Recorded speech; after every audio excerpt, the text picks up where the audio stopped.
This life is one act. Why do we lay all these traps? We put them right in our path when we just wanna be free. I will not waste my days making up all kinds of ways to worry about all the things that will not happen to me. Inilah soal matematika yang diujikan pekan lalu kepada murid kelas 9 Sekolah Pelita Harapan, Bukit Sentul, Jawa Barat.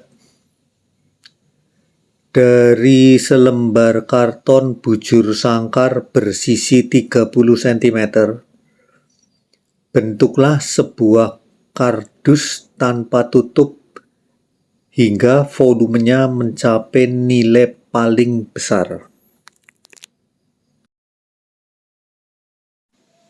Kawan sepantarnya memecahkan soal itu dengan kiat-kiat matematika yang diajarkan kepada siswa kelas 3 SLTP tingkatan mereka. Namun, Kevin Yapsir menempuh rute lain. Anak laki-laki kelahiran New York, Oktober 1989, berkacamata -3 ini meringkus kalkulus diferensial untuk menakar isi maksimum yang mungkin dari sebidang karton tadi.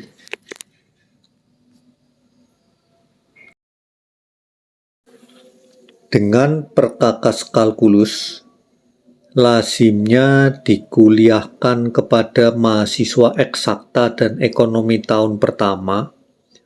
Kevin merajut kardus dengan permukaan bujur sangkar berisi 20 cm dan tebal 5 cm dalam tempo 4 menit. Inilah matra optimal yang bisa diperoleh dari karton itu supaya kardus bermuatan paling banyak terbentuk.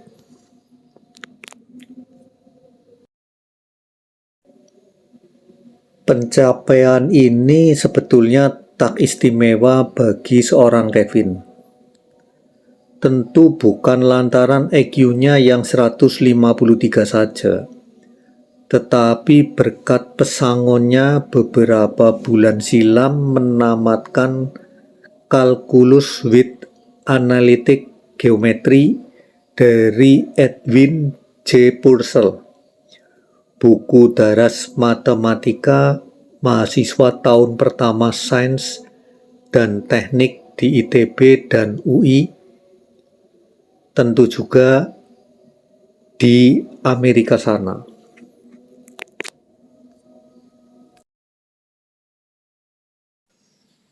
Rabu 5 Maret nanti, Kevin dijadwalkan menerima medali dari Duta Besar Australia untuk Indonesia, Richard Smith, karena berjaya bertanding matematika dalam kompetisi tahunan berusia seperempat abad yang diadakan negeri kanguru itu. Upacara pengalungan medali akan berlangsung di Bukit Sentul. Ia satu-satunya dari 10 peserta Indonesia, semuanya siswa Sekolah Pelita Harapan pimpinan Stephen Thompson dari Australia, yang beroleh medali dalam kompetisi Matematika Australia 2002. Pertandingan itu berlangsung 30 Juli 2002 di Bukit Sentul, berbarengan masa dengan 500.000 siswa SLTP sampai SMU di 37 negara dalam ujian serupa.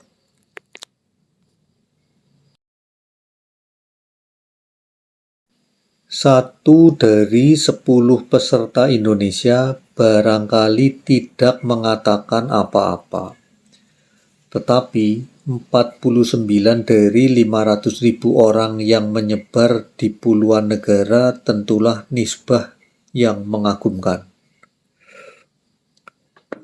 Rinciannya, Kevin Yapsir, satu dari 20 penerima medali di tingkat junior, kelas 7-8.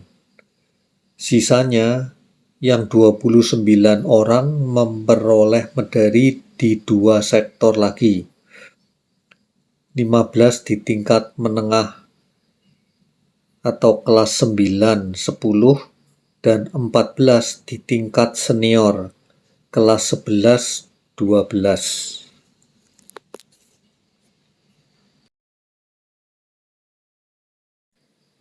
Diselenggarakan oleh Australian Mathematics Trust, beranggotakan guru dan ahli matematika Australia dan negara lain.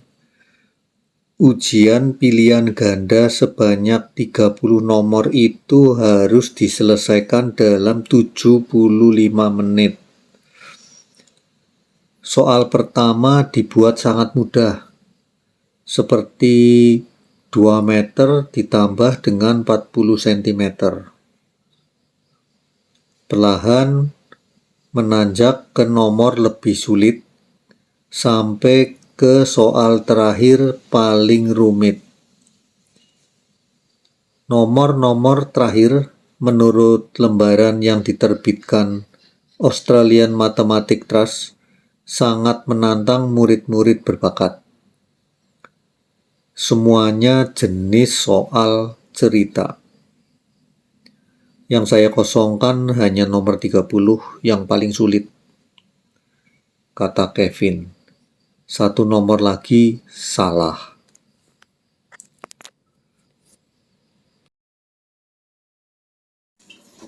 Berkali-kali menang dalam lomba bahasa Inggris dan matematika di Bogor, kota di mana dia dan orang tuanya bermukim. Putra sulung pasangan Dr. Fisika Andri Yapsir dan Sarjana Fisika Dodoh ini sudah memperlihatkan kecerdasannya bahkan pada usia 4 tahun.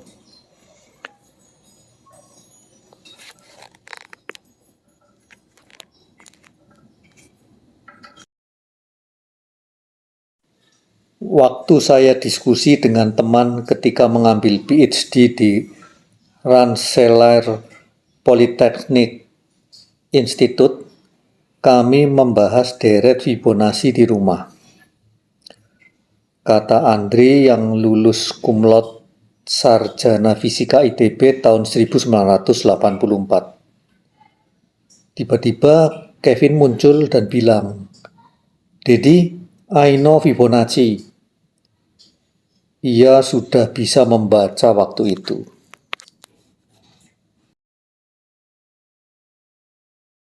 Menyadari dampak sosial yang negatif bagi anak jenius bila masuk sekolah pada usia dini, Andri baru mendaftarkan Kevin di sekolah dasar New York setelah berumur 6 tahun. Dasar anak pintar, baunya langsung tercium staf pengajar di situ. Kevin dianjurkan menjadi anggota anak berbakat di Center for Talented Youth, Johns Hopkins University.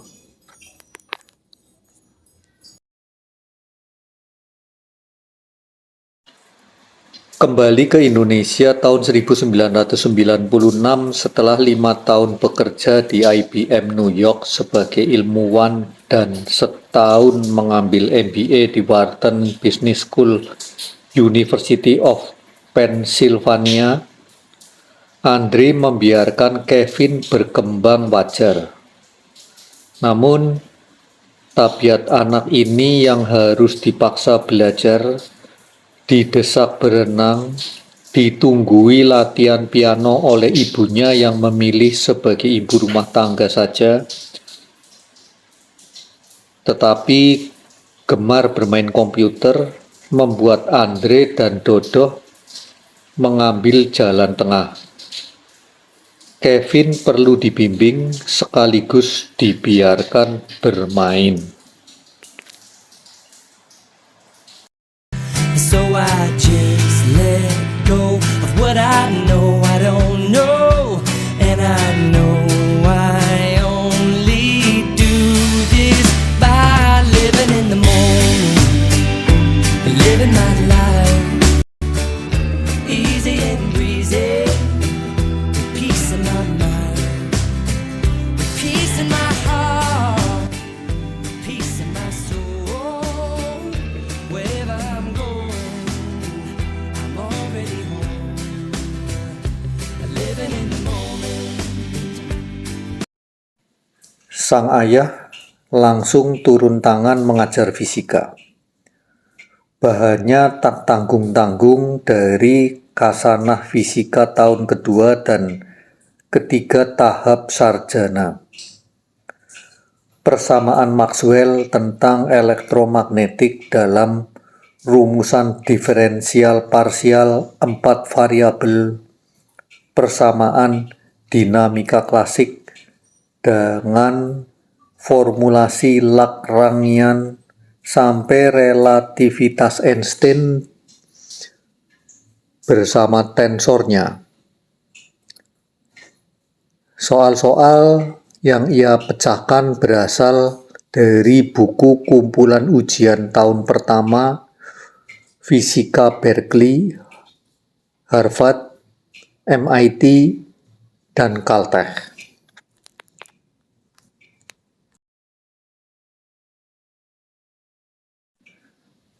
Namun agaknya minat Kevin bukan di fisika.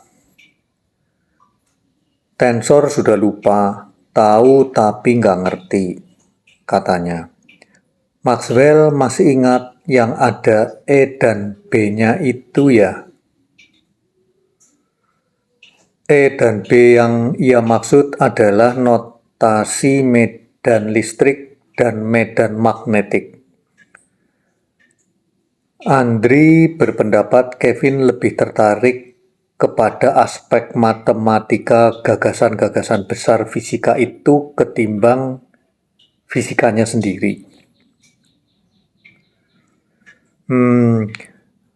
Matematika sih, kata Kevin menjawab, mana yang lebih ia gemari. Fisika kan rumit.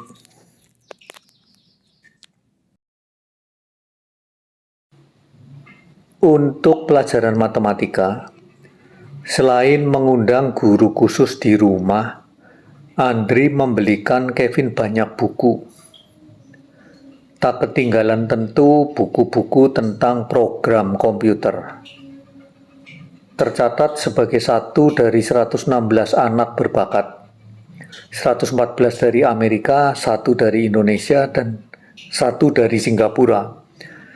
Anggota Study of Exceptional Talent, Center for Talented Youth, Johns Hopkins University per musim semi 2002, Kevin kini menguasai bahasa pemrograman komputer VB, ASP, dan matematika ciptaan fisikawan dan pengusaha sukses bidang teknologi informasi Stephen Wolfram.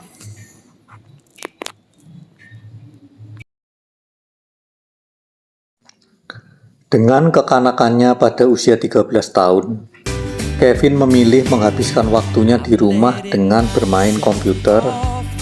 Bagaimana mengakali lawannya di komputer sampai tak berdaya, tapi dengan senang menghadapi soal-soal matematika yang menantang, sekaligus terbuka melayani kawan-kawannya yang meneleponnya di rumah untuk menyelesaikan pekerjaan rumah atau PR. Kamu suka komputer? Ya, saya suka. Fisika nggak suka? Suka juga. Loh, Kevin dengan tinggi badan 162 cm dan berat 47 kg itu merasa bebas begitu wawancara selesai.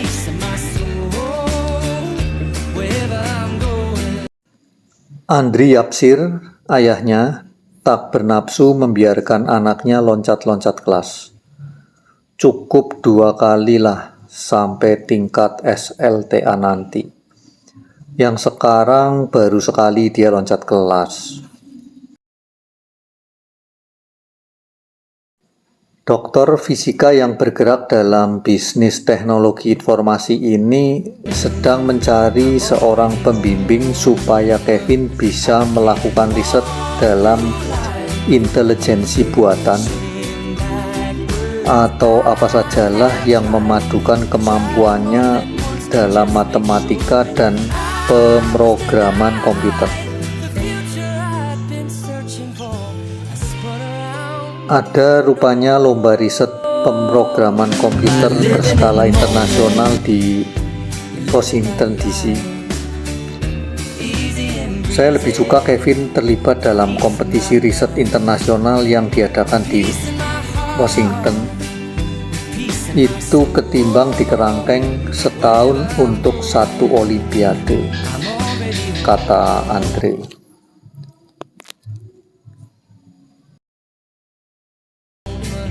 Kisah tentang Kevin Yapsir dimuat di harian Kompas 1 Maret tahun 2003 berjudul Biarkan Kevin Tumbuh Wajar, tulisan Salomo Simanung Khalid.